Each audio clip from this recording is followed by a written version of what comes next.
How's it going, guys? Cody, guys, back again, dropping yet another video. Right, guys, as you know, I talk about prison issues, drugs, policing levels, crime, gun crime, knife crime, everything. Mainly prison, right? There's been a death, there's been a murder at HMP Wormwood Scrubs, which is down in West London near Acton. An inmate's been stabbed to death this afternoon. The police were called to the prison today at 19 minutes past 3, 20 past 3. Right?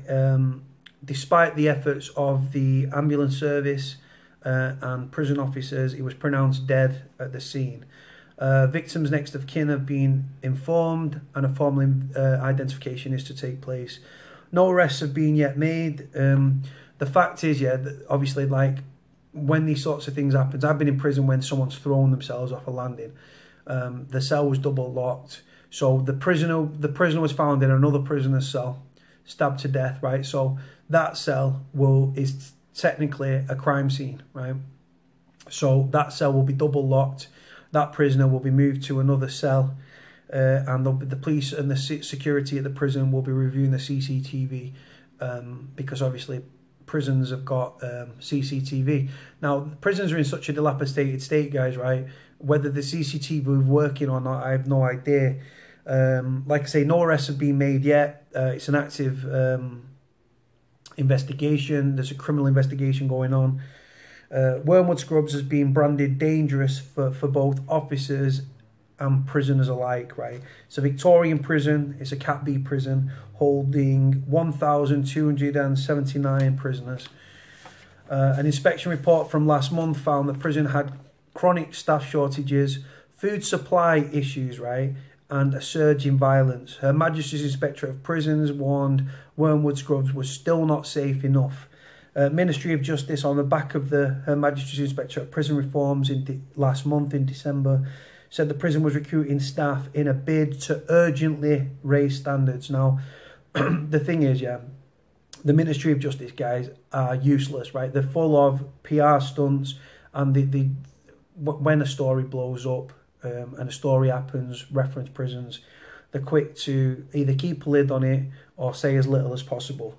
They're never held to account, these people. The Independent Monitoring Board branded the prison a dangerous environment for staff and prisoners alike. On average, there are 40 to 50 violent incidents a month. Right, now the thing is, guys, right, like, obviously I've been in prison, I know what goes on. Right now, this, like I say, it's only a few hours old. It broke about an hour and a half ago, right, in the news and stuff, right. I've been busy on the phone and stuff, so a journalist rang me, spoke to me, and I'm going to be on talk radio tomorrow morning, 7 AM. I've got to be up early to do this interview with Julia Hartley Brewer on this murder and stuff, and why these things are happening and stuff. The facts are, guys, right, prisons are run down, they're dilapidated. Prisoners are getting out for shorter periods of time, right?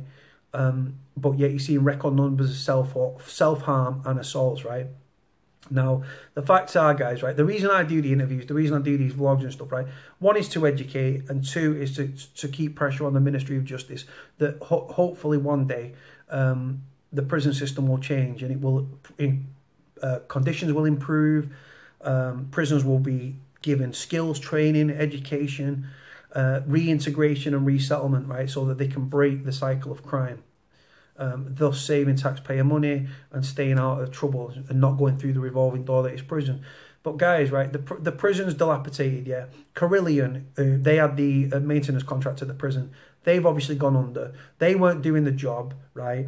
The prison officers have said that the conditions are unacceptable. So the prisoners, guys, are being locked up for longer periods of time. Mental health's a problem. You've got bullying, fear, intimidation, violence, drugs, bullying. It goes on, guys. Where you've got drugs or new psychoactive substances, spice, for example. Where there's drugs, there's debt. Where there's debt, there's intimidation, fear, bullying, and violence. Now, this goes on in all prisons, right? Now, like I say, for me, prison numbers should be massively decreased, right?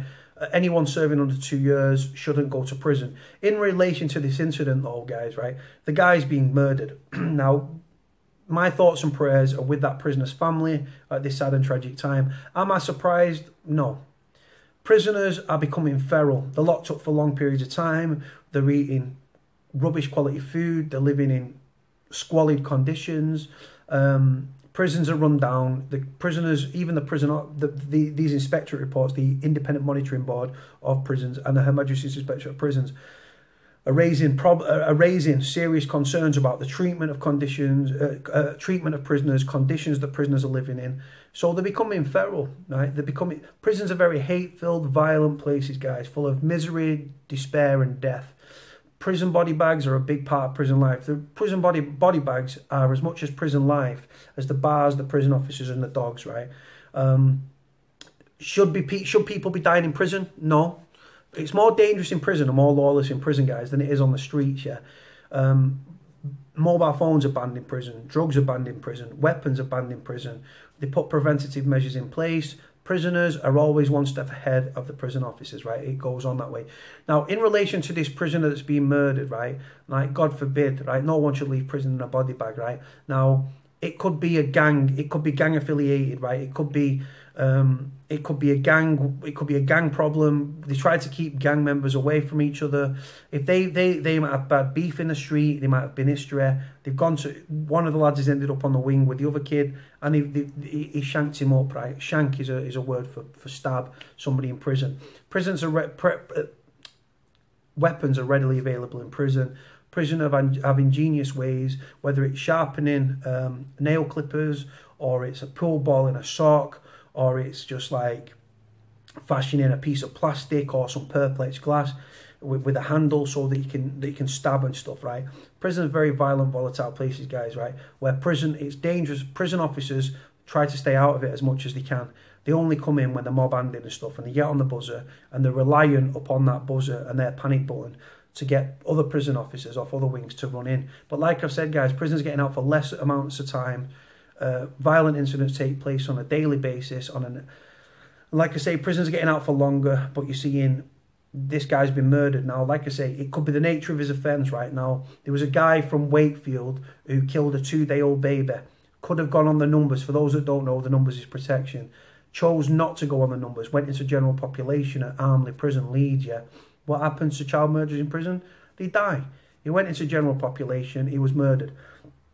Another prisoner that was charged with his murder would be held in high regard and get respect from other prisoners within that prison because he's killed a child murderer. Simple as that. Now, like I say, it's too early to speculate in relation to this. We don't have a name. We don't have an age right now. I reckon it's something to do. It's either a rival gang member that's caught each other slipping, right? They've gone at each other, or he's caught the kid slipping and he's gone after him and he's shanked him up, right? Or it could be the nature of his offence. If he's in there for sexual offences, rape, child molestation, sexual assault, things like that, and he's gone into general population, that could be another reason, right? That like I say, I'm speculating. I can't see it being over a debt. No amount of debt really warrants death, does it? So there's either previous history with these two guys. It could be gang affiliated, or it could just be down to the nature of his offence. It's all going to play out in the wash and in the next coming hours and weeks and stuff, right? Again, my thoughts and prayers are with the victim and the victim's families. God bless the prisoner. No one deserves to die in prison, but unfortunately, it goes on that play. Like I say, the police will be actively working with the prison now. The cell in which the prisoner was found murdered is obviously a crime scene. So as I've alluded to, that cell will be locked and then double locked. That prisoner will be moved to another cell. It's not become apparent yet if the prisoner's cell that the guy was found murdered in, if he's a suspect. They haven't arrested anybody, guys. So I've alluded to, they'll be playing the footage back on that video. Depending on how good the CCTV is, it may or may not convict the person. If the person's serving a long period of time in prison, they say they're doing life or something, obviously you've got nothing to lose really. You're not going to die in prison, but you could be serving 20 years, 22, 25, 27 years and stuff before you're eligible for parole. There's obviously bad blood between these two people. Now, is it the nature of the offence? Is it a rival gang member? Or is it simply because they've got history together, right? Example, the person that's been murdered could have had could have done something against this person's family. There's many different things, guys. It's wrong to speculate, guys, but I'm just giving you guys a taste and stuff. So like I say, the prisoners will be locked down now. The prisoners will be locked down. They'll probably on a what they call a thing, supervised unlock, right, where what'll happen is they'll either let out a cell at a time to go and get their food. So they'll open one cell, the prisoners will come down, the cleaners will be on the hot plate, they'll serve the food, or what they'll do, the prisoners will dish up the food, because obviously you choose your menu and stuff. So when you pull up at the hot plate, you know what you're having. The lads that are on the server know what you're having. So the lads will be unlocked one at a time and go to the hot plate to get their food, or the cleaners will be taking the food to the prisoner's cell, opening the cell. This is your meal. Right, that's the way. That wing will be locked down, right? That no one will be moving on that wing. Like I say, the cleaners have to serve the food when the food comes over from the servery. But like I say, it'll either be a controlled unlock, because what you'll get, because the prisoner's been murdered, what you'll do, right? If the prisoners were out, or they was get out on a supervised unlock, yeah, the prisoners would run to the cell that the kid had been murdered in. They'd pull the flap open and they'd see the claret, and obviously. The body's probably being moved now and stuff like that, but sometimes they leave the body there if there's, like I say, they've got to establish the thing. But obviously this guy, the prison officers have worked on him, the paramedics have worked on him. He was pronounced dead at the scene. Again, God bless him, may he rest in peace. Prisons are very violent, volatile places, guys. Am I surprised by this? No. Will it happen again? Yes. Doesn't surprise me, guys. Prisoners are becoming feral. They're being locked behind the door for long periods of time. Mental health, record numbers of suicides, record numbers of self-harm, record numbers of assaults, mental health, death, misery and despair, guys, right? And like I say, it's ended in the death of a prisoner today, this afternoon, at Wormwood Scrubs. Sad state of affairs. Ministry of Justice have got blood on their hands. They get all these... Her Majesty's Inspector of Prisons report. They get Independent Monitoring Board reports. Do they act on them? No. They put out press releases. We are doing this. We are recruiting 2,500 officers. Rather than telling prisoners what's going to happen to them, in my opinion, when it comes to prisoners who are disenfranchised, the government and the Ministry of Justice should be saying, what do you want to get out of your time in prison? Do you want help to come off drugs or addiction? Do you want to get qualifications? And the fact is, right, guys, prisons should be places of education, reform, resettlement and reintegration. Unfortunately, guys, I live in a crazy world where I've got a lot of ideas, but I'm not in a position to change things and stuff. You can catch me on Talk Radio tomorrow morning, guys, 7 o'clock in the morning with Julia Hartley, a brewer. Look forward to that. Please tune in if you can, if you're up. I'll speak to you all tomorrow, guys. God bless. Bye.